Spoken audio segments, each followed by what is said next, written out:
존경하는 국민 여러분, 해외 동포 여러분, 문희상 국회의장님과 선배 동료 의원 여러분, 이낙연 국무총리님과 국무위원 여러분, 더불어민주당 당대표 이해찬입니다. 인사드리겠습니다. 올해는 정부 수립 70주년, 분단 70주년입니다. 내년은 3.1운동 100주년에 대한민국 건국 100주년이 됩니다. 올해와 내년은 한반도 미래에 매우 중대한 시기입니다. 지금 우리는 냉전의 굴레를 벗고 평화와 번영의 한반도 시대를 열 수 있는 분기점에 서 있습니다. 돌이켜보면 우리 근현대사는 도전과 응전의 역사였습니다. 일제히 강자 침탈에 맞선 의병활동은 1919년 3.1운동과 임시정부 수립으로 이어졌고 수많은 곤란을 이겨내어 26년 만에 광복을 쟁취했습니다. 잠깐의 기쁨은 참혹한 동족 상잔의 비극으로 이어졌지만 우리는 다시 힘을 냈습니다. 국제사회의 원조와 지원에 힘입었지만 세계에서 가장 부지런하고 성실한 국민으로 살았습니다. 그 결과 제2차 세계대전 이후 가장 경제적으로 성공한 나라가 되었습니다. 민주주의 발전은 세계의 교과서가 되었습니다. 이승만 독재에는 4.19 혁명으로, 박정희 전두환 독재에는 부마 항쟁, 5.18 민주화운동, 60 항쟁으로 대응했습니다. 지난해에는 세계가 경탄하는 촛불혁명으로 정권을 교체했습니다. 민주주의가 정착되고 풍요로운 경제를 꽃피워낸 위대한 국민의 나라로 발전했습니다. 이처럼 빛이 있었으나 어둠도 있었습니다. 한강의 기적과 IMF 위기 극복의 영광 뒤에는 소외와 배제, 차별과 특권이 자라고 있었습니다. 전체 근로자의 3분의 1에 달하는 비정규직은 같은 일을 하는 정규직에 비해 70% 이하의 임금을 받고 있습니다. 국토의 12%에 불과한 수도권에 인구의 절반 이상과 대기업 1000개 중 75%가 몰려 있습니다. 지방은 지방 소멸론에 시달리고 있습니다. 앞으로 30년 내에 3,500개 읍면 중에서 40%가 없어진다는 진단도 나왔습니다. 출산율도 낮아지고 있습니다. 지난해 1.05명을 기록한 출산율은 올 2분기에는 0.97명으로 하락을 했습니다. 세계 민주주의 역사를 다시 쓴 촛불혁명이지만 이를 불러온 것은 소수의 측근들이 정부를 마비시킨 국정농단 사태였습니다. 사회 전체의 역동성이 약화되고 있습니다. 개천에서 용이 나는 시대는 이제 과거의 추억이 되었습니다. 위대한 시민의 힘이 넘치는 자랑스러운 대한민국인데 사회 곳곳이 불안과 불신의 벽에 막혀 있습니다. 우리 청년들은 이 나라를 헬조선이라고 스스럼 없이 부르고 있습니다. 우리가 나아갈 길은 어디입니까? 21세기 대한민국에서 국가란 무엇입니까? 가장 큰 문제는 국가와 사회에 대한 불신과 절망입니다. 갈수록 굳어지는 사회 경제적 불평등 구조를 해결해 나갈 희망을 갖고 있지 못하고 있습니다. 다시 시작해야 합니다. 나라다운 나라를 만들어야 합니다. 자유롭고 정의로운 민주주의 국가를 만들어야 합니다. 경제적 풍요를 넘어 국민 개개인이 살고 싶은 나라를 만들어내야 합니다. 주권자로서 자랑스럽게 참여할 수 있는 민주적이고 유능한 정치, 내 노력과 필요에 비례해 공정하게 분배받고 대우받는 경제, 삶의 전 주기에서 편안하고 안심하며 살 수 있도록 보호받는 사회, 자율과 참여 속에 내 삶이 풍요로운 지역 공동체, 평화와 협력 속에 함께 발전하는 한반도, 이것이 다음 세대에게 우리가 물려줘야 할 우리의 약속입니다. 지난 3월 문재인 대통령께서 제출한 헌법 개정안은 나라다운 나라를 이렇게 정의하고 있습니다. 국민의 자유와 안전, 인간다운 삶을 보장해주는 나라, 국민의 참여와 의사가 반영되는 나라, 더 정의롭고 공정한 그리고 중앙과 지방이 함께 잘 사는 나라. 그렇습니다. 복지국가, 공정사회, 한반도 평화를 외쳤던 촛불혁명이 요구하는 대한민국의 새로운 모습입니다. 존경하는 선배 동료 의원 여러분, 미국의 저명한 학자 아담 셰버스키는 어떤 사회가 한 단계 도약하는 과정에서 사회경제적 비용이 급격하게 증가하는 현상을 전환의 계곡이라고 설명했습니다. 그렇습니다. 변화에는 고통이 따릅니다. 대한민국이 나라다운 나라가 되기 위해서는 한동안 견뎌내야 할 고통스러운 전환기를 지나야 합니다. 촛불혁명이 요구하는 개혁의 성공을 거두기 위해서는 이 전환기를 헤쳐나갈 광범위한 사회적 합의, 협치가 필요합니다. 우리가 진정한 선진국가가 되기 위해서는 공동체를 사랑하는 연대의 정신으로 진정한 협치, 사회적 대화를 성공시켜야 합니다. 모두가 힘을 다해 합쳐야 합니다. 존경하는 선배 동료 의원 여러분, 제가 생각하기로는 앞으로 20년 정도 우리가 해결할 과제가 크게 5가지 정도가 있는 것 같습니다. 첫 번째는 국민의 최소한의 삶을 보장하며 4차 산업혁명 시대에 새로운 경제적 번영을 누릴 성장 동력을 마련하는 것입니다. 두 번째는 소상공인과 자영업자들이 어려움을 해소하고 의뢰의 눈물을 닦아주는 노력도 사회 통합을 위해 매우 중요합니다.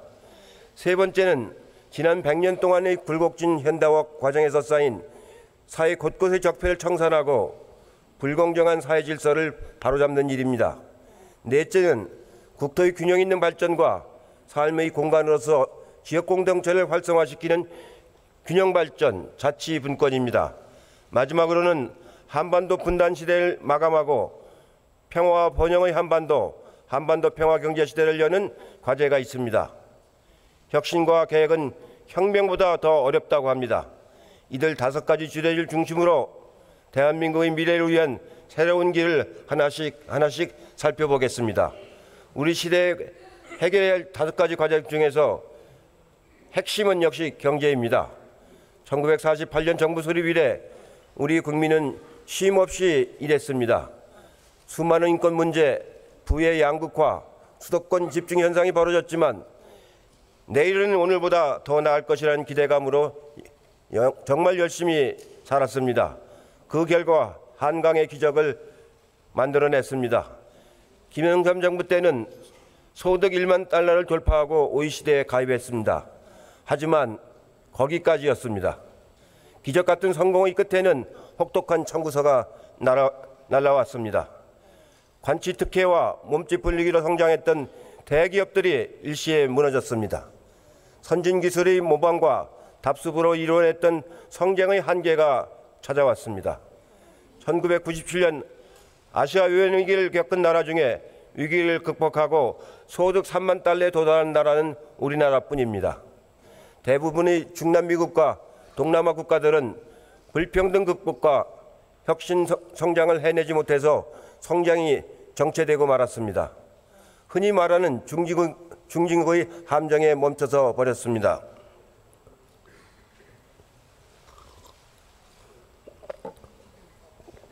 김대중 정부는 국난의 중심에서 임기를 시작했습니다. 국가가 흔들릴 정도의 위기 상황이었지만 과감한 해결책을 제시했습니다. 국민기초생활보장제도를 도입해서 국민의 생활 안정부터 시작했습니다. 복지를 통해 내수를 확대하고 멈춰버린 경제를 재가동했습니다. IT 산업의 육성은 한 시대의 앞을 내다본 전략적 투자로 오늘에 이르기까지 우리 경제의 견인차가 되고 있습니다. 그 힘으로 우리는 IMF 경제 위기를 조기에 극복하고 지금에 이르렀습니다. 문재인 정부는 지난해 1인당 국민소득 29,745달러를 기록했습니다. 올해는 32,000달러를 넘을 것으로 IMF가 예상하고 있습니다. 3만 달러 소득이면 이미 선진국이지만 여기에도 함정이 있습니다. 일종의 선진국의 함정입니다. 일본은 1992년에 세계에서 4번째로 3만 달러를 돌파했고 이탈리아는 2004년, 스페인은 2007년에 3만 달러를 돌파했지만 이들 나라들은 더 이상의 성장을 해내지 못하고 정체되어 있습니다. 3만 달러 시대에는 과거와 같은 고도 성장은 쉽지 않습니다. 게다가 자칫 불평등이 심화되고 혁신 역량이 부족해지면 경제는 전반적인 위기와 장기 침체에 빠져버리고 맙니다. 우리 경제가 지속적인 성장을 이루어내려면 우리 현실에 맞는 독창적인 복지 모델, 노동 모델과 혁신 성장 모델을 함께 창출해내야만 합니다. 소득주도 성장, 혁신 성장, 공정 경제로 이루어진 문재인 정부의 포용적 성장 모델은 대한민국 경제의 새로운 패러다임이 되어 국민소득 4만 달러 시대를 열게 할 것입니다. 여기에 한반도 평화경제 모델이 더해지면 우리 현실에 맞고 독창적이며 지속가능한 성장 모델이 완성될 것입니다. 존경하는 선배 동료 의원 여러분, 대전원의 두 번째 과제는 민생 부문입니다. 가장 어려운 과제입니다. 변하는 국민의 삶 곳곳에 고통을 불러오지만 지금 상황을 박제해서는 돌이킬 수 없는 사회적 갈등이 발생할 것입니다. 해결 방법은 사회적 대화뿐입니다. 사회적 대타협만이 국민에게 희망을 줄 수 있고 서민 경제의 활력을 일으킬 수 있습니다. 전 국가적인 연대의 힘으로 전환기의 어려움을 이겨내야 합니다. 네덜란드의 경우는 1982년에 바세나르 협약으로 전환기를 극복했습니다. 빔콕 노총위원장의 결단이 네덜란드의 사회 갈등을 해결하는 역사적 합의를 이끌어냈습니다. 20% 이상이던 청년 실업 문제 해결을 위해 노동계의 양보를 이끌어내고 정부는 사회보장을 강화하여 위기를 극복했습니다. 노조와 기업, 정부의 대타협으로 50% 선이던 고용률을 75%까지 늘려 재정 안정과 10년 이상 고성장의 문을 열었습니다. 우리나라의 사회적 합의를 위한 길은 이미 열려 있습니다. 지난 10여 년간 표류해왔던 노사정위원회를 대체하는 경제사회노동위원회가 오는 10월 공식 출범을 앞두고 있습니다. 경제사회노동위원회는 한국노총, 민주노총과 대한상의경청 등 기존 노사정에 참여하는 부문과 청년과 여성, 비정규직, 중견 중소기업, 소상공인 등이 추가로 결합하여 발족하는 사회적 대타협기구입니다. 민주노총이 노사정 대표자 회의 복귀를 선언하면서 경제사회노동위원회도 완전체로 출범할 가능성이 커졌습니다. 저는 1998년 노사정위원회의 출범 때부터 사회적 대화의 중요성을 강조해 왔습니다. 이제 당대표 직속으로 민생연석회의를 가동하겠습니다. 현장 중심의 대화로 의뢰의 눈물을 닦아주었던 을지로위원회의 경험과 헌신을 바탕으로 사회적 대화를 지원하겠습니다. 민생연석회의는 민생부문 대표, 당내 인사, 전문가 등이 참여하여 합의된 개혁 의제는 당론화해서 정부 정책으로 반영하게 될 것입니다. 연석회의 안에 소상공인, 자영업 특별위원회를 설치해서 시급한 문제, 입법화가 필요한 의제부터 집중해서 논의하겠습니다. 전국 권역별 민생연석회의도 개최하여 지방의 어려운 현실을 청취하고 지역 특성에 맞는 해결책을 찾도록 지혜를 모으겠습니다. 건물주와 자영업자의 날선 대립을 유도하는 환산보증금 제도, 송파 세모녀 자살 사건으로 대표되는 부양가족 의무제도, 보험에 가입하지 못한 영세사업장의 일자리 안정자금 지원 문제 등 법과 제도의 굴레 때문에 오히려 배제되고 고통받는 국민들의 민생 문제를 해결하는 데 최선을 다하겠습니다. 기업하기 좋은 나라, 일하기 좋은 대한민국을 만들겠습니다. 갑질에 지친 의뢰인 눈물을 닦아주는 국민정당을 만들겠습니다. 세 번째 과제인 적폐청산과 불공정 해소는 촛불과 국민의 명령인 동시에 선진국 진입을 위한 필수적인 관문입니다. 경제를 위해 적폐청산을 적당히 하자는 주장은 어불성설입니다. 반칙과 특권, 권력농단은 자원의 효율적 배분을 왜곡하고 국민들의 경제 의지를 훼손시켜 경제 성장과 나라 발전을 가로막습니다. 우리나라는 오래 지속된 분단과 독재로 인해 사회 곳곳에 적폐가 쌓여 있습니다. 아직도 진행되고 있습니다. 촛불혁명의 뒤편에서 기무사 적폐의 쿠데타 모의가 있었습니다. 참으로 믿기 어려운 퇴행입니다.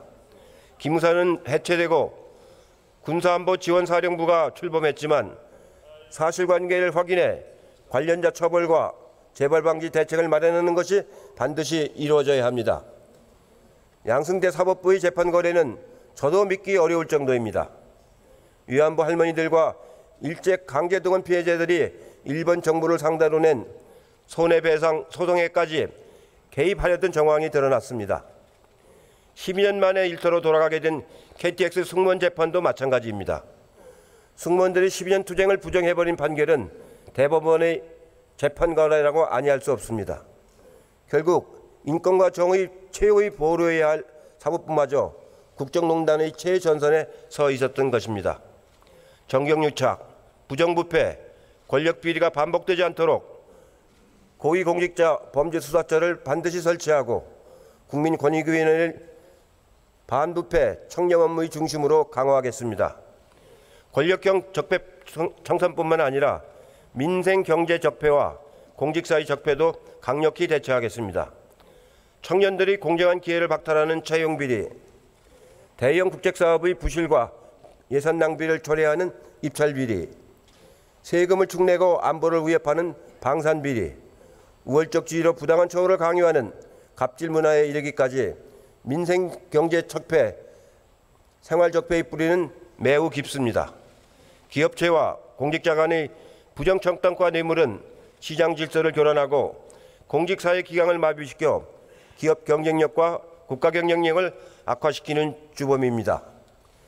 노임착취, 부실공사, 대형 사고로 이루어진 민관 유착형 건설 적폐는 국민의 생명과 안전을 위협하고 국가 재정을 축내는 범죄 행위입니다. 부정부패 척결 없이 선진국으로 갈 수 없습니다. 선진국들은 모두 불관용의 원칙을 적용하고 있습니다. 이제 우리도 법을 지키면 손해본다는 인식부터 바로잡아야 합니다. 국민의 눈높이에 맞는 새로운 정책과 제도, 행동 기준을 만들겠습니다. 대전환의 시대 지속 가능한 성장을 위한 네 번째 과제는 자치분권과 균형 발전입니다. 지난 세월 우리 압축 성장은 중앙 집권적 성장이었습니다.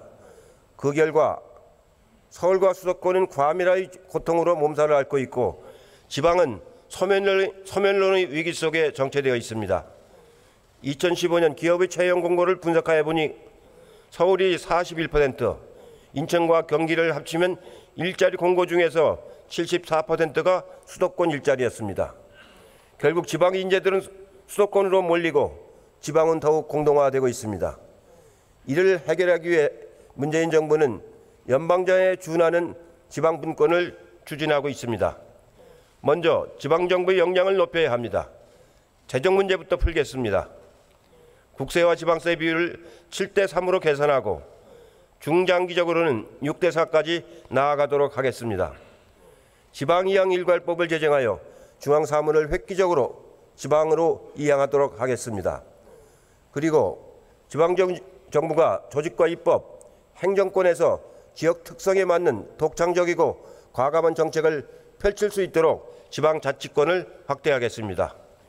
지방경제에 활력을 줄 특별한 정책도 정부와 협의해서 마련하겠습니다. 참여정부에서 시작된 혁신도시 건설에 더욱 집중하겠습니다. 국가 혁신 클러스터를 혁신도시 중심으로 조성하고 정주 여건을 개선해서 혁신도시가 지역의 자립적 성장 기반이 되도록 하겠습니다. 수도권에 있는 공공기관 중에 국가균형발전특별법에 따라 이전 대상이 되는 122개의 기관은 적합한 지역을 선정해 옮겨가도록 당정 간에 협의하겠습니다.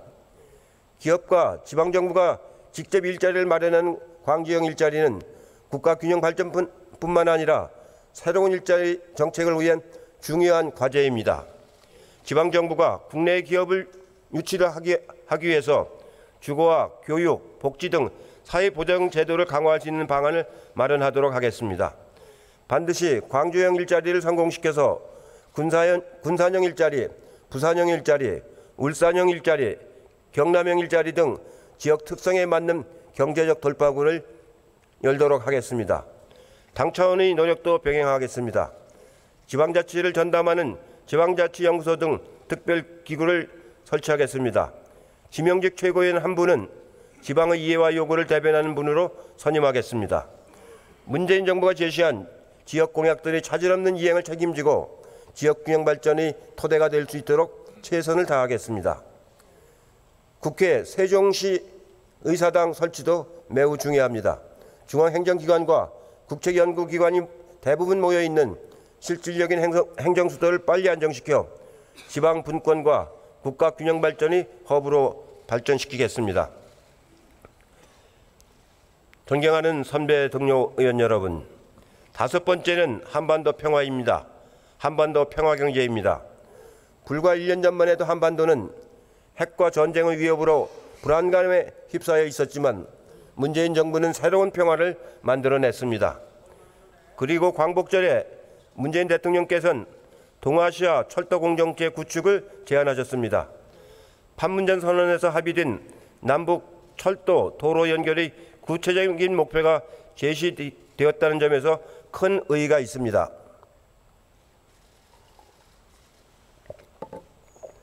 한반도를 넘어 동아시아 전체의 공동 번영을 지향하는 이러한 제안은 평화가 경제를 이끌고 경제가 다시 평화를 굳건히 하는 한반도 평화 경제 모델의 출발점이 될 것입니다. 내일이면 대통령님의 대북 특사가 평양을 방문합니다. 그리고 이번 정부의 세 번째 남북 정상회담이 9월 중에 개최될 예정입니다. 가장 좋은 점은 정부 임기가 충분히 남아 있다는 것입니다. 앞선 정상들은 임기를 얼마 안 남겨놓고 진행되어 중대한 합의는 있었지만 실행할 시간이 부족했습니다. 국민의 여망으로 금강산 관광과 개성공단이 문을 열었지만 보수 정권 10년 동안의 상호 불신과 북핵 문제에 가로막혀 중단되었습니다. 특히 개성공단의 폐쇄는 대단히 뼈아픈 일입니다. 123개 입주 기업과 5천여 협력업체에 엄청난 피해를 입혔습니다. 다시는 이러한 피해를 반복해서는 안 됩니다. 개성공단 정상화를 위해 민주당이 앞장서겠습니다. 민주당은 70년 분단 시대를 이번 계기에 반드시 청산하고 평화와 번영의 한반도를 만든다는 각오로 최선을 다하겠습니다. 이미 남북과 북미 정상은 한반도의 완전한 비핵화에 합의했습니다. 남북의 긴장 완화 조치도 실질적으로 이행되고 있습니다. 상호 비방을 금지했고 군 통신선도 복구되었습니다. 평화와 소액에 대한 논의도 시작되었습니다. 민주당 정부는 한반도의 당사자로서 주도적인 역할을 수행하고 있습니다. 판문점 선언을 본격적으로 이행해서 한반도 비핵화와 경제교류 협력이 동시에 진행될 수 있도록 야당을 설득하고 국민 공감대 마련에 최선을 다하겠습니다. 이를 위해 4.27 판문점 선언의 국회 비준이 꼭 필요합니다. 국회 비준은 북한의 태도 변화를 막을 역진 방지 정책이자 국민적 합의와 지지에 기반하여 대북 협력을 높이는 데 큰 도움이 될 것입니다. 물론 미래가 밝기만 한 것은 아닙니다. 한반도 비핵화와 한반도 신경제는 동전의 양면입니다.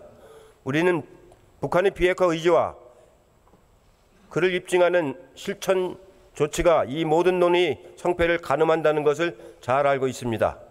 북한의 이해와 관심에 세심하게 기울이며 북미 관계의 안정적인 발전을 위한 여건을 마련하는 데 주력하겠습니다.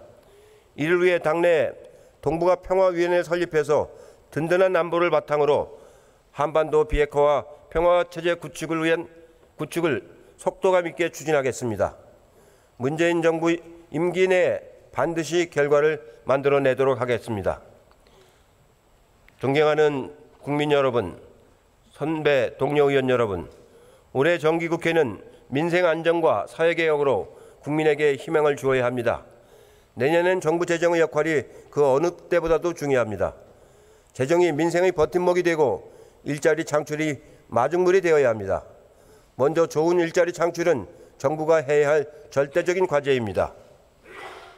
민간 부분의 일자리 창출 여력이 떨어진 지금 공공 부분이 앞장서서 청년 일자리를 만들어 주어야 합니다. 국가가 선투자를 해야 민간과 기업이 안심하고 따라올 수 있습니다. 내년에 가장 많이 늘어난 예산이 바로 일자리 예산입니다. 특히 창업 활성화 지원 대책을 강화했습니다.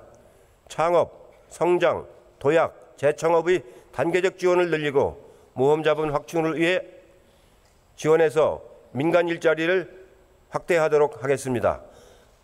늘어난 일자리에서는 구조적 경기적 요인으로 어려움에 처해 있는 일자리 시장의 훈풍이 될 것입니다. 소득 분배 개선과 사회 안정망 확충을 위한 복지 예산도 사상 최대인 162조 원이 편성되었습니다. 기초장애인 연금 인상, 기초생계급여 부양 의무자 기준 완화 등 저소득층과 취약계층 지원을 강화하고 한부모 가족, 보호종료 아동, 발달장애인, 노인 등 소외계층 지원에도 2배 이상 예산을 늘렸습니다. 실업급여 지급액과 지급기간 확대, 예술인 고용보험 가입 허용, 실업자 대상 구직지원금 지원 등 고용 안정망도 강화했습니다. 특히 올해하고 내년은 혁신 성장을 위한 인프라 구축이 중요합니다. 기초연구와 미래의 원천 기술을 확보할 수 있는 R&D 투자를 확대하고 초연결 진화, 스마트 시티 등 혁신 성장을 위해 선정한 8대 핵심 선도 분야에 집중 투자해야 합니다. 그리고 혁신 생태계 조성 사업을 강화해야 합니다. 창업 사업화 지원, 모태 펀드 확대 등 창업 금융을 활성화하고 혁신 인재 양성에도 지원을 아끼지 않아야 합니다. 이처럼 중차대한 시기에 재정을 소극적으로 운영하라는 것은 국가의 역할을 포기하라는 것과 같습니다. 다행히 지금은 세수 여건도 좋고 다른 OECD 국가에 비해 우리나라의 재정은 비교적 양호한 편입니다. 올해 중앙정부 총지출은 GDP 대비 23.5% 수준입니다. 지난해 기준 일반 정부 총지출도 GDP 대비 32%로 OECD 평균 40.6%에 비해 낮은 수준입니다. 올해 국가 채무는 GDP 대비 38.2%이고 작년 기준으로 비영리 공공기관까지 합친 일반 정부 부채도 GDP 대비 43.7% 수준으로 OECD 평균 113.3%에 비해 아주 낮은 편입니다. 적극적인 확대 재정으로 편성된 1919년 예산안이 국민의 삶의 질 향상과 경제 활력 제고에 큰 역할을 할 것입니다. 존경하는 국민 여러분, 선배 동료 의원 여러분, 내년이면 대한민국은 건국 100주년을 맞이합니다. 수많은 어려움과 갈등을 이겨내고 민주화 산업화를 이룬 자랑스러운 100년이었습니다. 이제 새로운 도전이 필요합니다. 과거의 압축 성장, 양적 성장, 중앙 집중식 성장을 넘어 국민의 삶을 중심에 둔 포용적 성장을 시작해야 합니다. 70년 분단 시대를 청산하고 한반도 평화경제 시대의 문을 열어야 합니다. 포용적 성장 시대에 필요한 것은 명령과 목표가 아닙니다. 대화와 합의, 당사자 간 타협이 꼭 필요합니다. 국가의 목표는 누가 정해주는 것이 아니라 국민 모두가 인정하는 우리 시대의 과제들을 해결해 나가는 합의의 결과물이 될 것입니다. 그래서 합치가 필요합니다. 이번 국회는 국민을 위한 협치를 우리 가치로 두어야 합니다.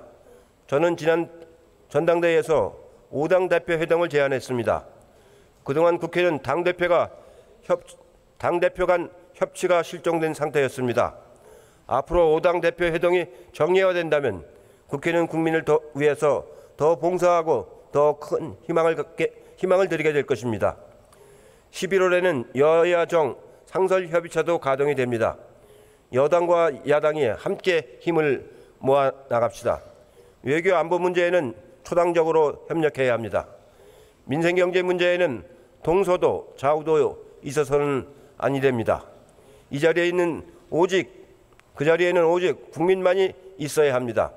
언제든지 대화하겠습니다. 국민의 생명과 재산, 안전을 지키는 문제에 대해서는 원칙을 갖되 국민 전체의 이익이 되는 문제는 유연한 자세로 협상에 임하겠습니다. 어떤 형식과 주제에도 성실하게 나가겠습니다. 선거법을 포함한 정치개혁 논의에도 적극적으로 참여하겠습니다. 여야의 협치도 결국은 국민을 위해서입니다. 오늘의 대한민국을 위해 성실하게 노력하는 것이 내일 후손들을 위한 우리들의 선물일 것입니다. 2018년 9월 정기국회가 시작되었습니다. 갈등과 균열, 분노와 불신의 국회가 아닌 정책과 비전, 포용과 신뢰의 국회로 국회로 만들어 갑시다. 역사는 과거와 현재의 대화라고 합니다. 가치는 역사에서 배우고 방법은 현실에서 찾아야 합니다. 제가 존경하는 김대중 대통령께서는 학자의 문제의식과 상인의 혐신 감각을 갖고 정치를 하라고 말씀하셨습니다. 이제 대한민국의 새로운 100년을 시작합시다. 우리 모두 힘을 합쳐서 대전환의 계곡을 함께 넘어갑시다. 긴 시간 경청해 주셔서 대단히 고맙습니다.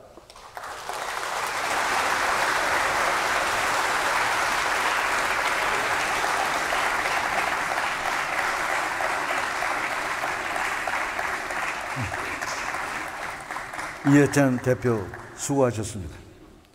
오늘 회의는 이것으로 마치겠습니다. 사내를 선포합니다.